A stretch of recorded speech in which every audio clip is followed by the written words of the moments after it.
we are exposed on a regular basis to 100,000 chemicals every single day. It depends on the spew, where you are, and I do mean a spew because it's a toxic spew. And most of these have never been tested for human safety. We're the guinea pigs for an experiment that is way out of control. And this is one of the reasons that we have high rates of cancer, although right now cancer is number 2, superseded by cardiovascular problems, which is now number 1, and asthma, which I will mention later, is number 3. In addition, there are 8,000 new chemicals that go online every year to which we're also exposed. 8,000. These two have never been tested for human safety. Chemicals and pharmaceuticals are tested one at a time, and because the way things are right now, there are very few independent labs and few independent scientists. So a lot of this is, as I say, the fox is guarding a scenario that's really pretty awful.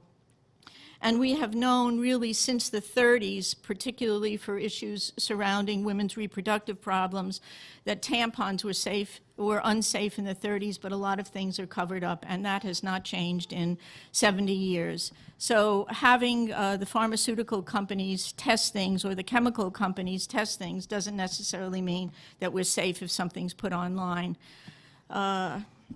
In addition, these safety factors that the chemical and the pharmaceutical companies test for, they're testing one chemical at a time.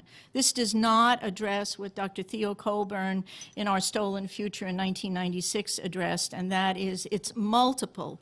And one chemical plus one chemical does not equal 2. One chemical plus one chemical could equal, especially in hormone-disrupting chemicals, 1,600 times the dose. And we're all walking time bombs. That is a reality. Everybody in this room. Bill Moyers did a great show about 6 years ago called Trade Secrets, which is still available, I believe, on DVD, looking at this whole issue of the multiplicity of chemicals and the problems that, I should say, of greed have caused for Americans. And as I write in The Uterine Crisis, it's all about greed. It's not about our well-being and safety.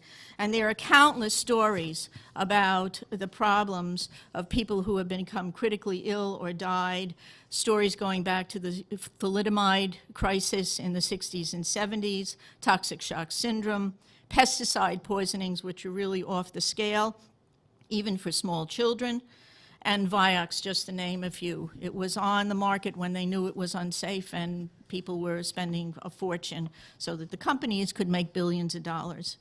We are the guinea pigs in a huge and complex experiment where the health and environmental repercussions are absolutely staggering. Babies are now born with what is called the body burden.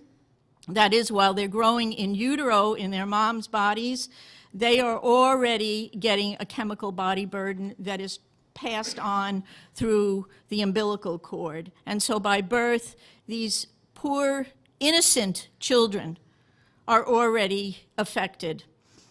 And there are staggering rates of birth deformities, cancers, and other reproductive-related illnesses that we did not have 20 or 30 years ago. When I was growing up, there was no such a thing as a children's hospital. Think about it. We have children's hospitals all over. What has happened? What has happened? Just think about that figure. What does 100,000 chemicals mean in a mixture that is not even being tested in its vast mathematical complicity?